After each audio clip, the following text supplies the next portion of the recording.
अप्रत्यक्ष कथन, reported speech. Radhatai, आज बाजारातून घरी गेल्यानंतर मी सगळ्या गोष्टी आईला सांगेन. नक्की? तुला भाजीवाल्याचे बोलणे लक्षात ठेवावे लागेल. सोपं आहे. ते जसं बोलतील मी आईला तसंच सांगेन. These onions are 15 rupees per kilo. He said the onions are 15 rupees. No, he said the onions were 15 rupees, not are. These mangoes are sweet and fresh. He said the mangoes will be sweet. परत चुकलीस.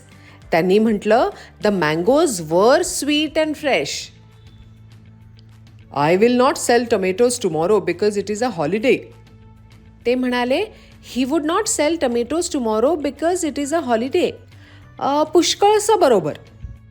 ते म्हणाले he would not sell tomatoes the next day because it was a holiday. अरे, आपण जेव्हा दुसऱ्याचं बोलणं पुन्हा सांगतो तेव्हा सगळं कसं बदलतं?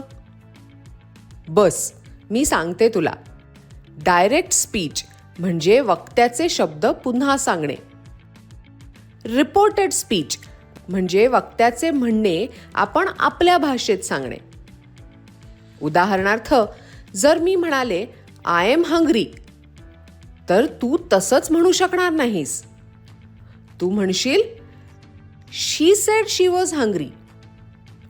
आपण जेव्हा डायरेक्ट स्पीचला रिपोर्टेड स्पीचमध्ये बदलतो तेव्हा आपल्याला pronounce, time and place, helping verbs आणि टेन्स बदलावे लागतात. आधी आपण सर्वनाम बदलून बघू. म्हणजे इथे आयच्या जागी ही किंवा शी होईल. वीच्या जागी दे होईल. यूच्या जागी आय किंवा ही किंवा शी किंवा दे होईल. बोलणारी व्यक्ती कोण आहे यावर हे अवलंबून असतं. उदाहरणार्थ, Priya said I like your handwriting. Priya told me that she liked my handwriting. They said we are tired. They said that they were tired. Reported स्पीचमध्ये आपण वेळ आणि ठिकाण सुद्धा बदलू शकतो. Tomorrow, the next day. Here, there. उदाहरणार्थ, Rahul said I will help you tomorrow. Rahul said that he would help me the next day.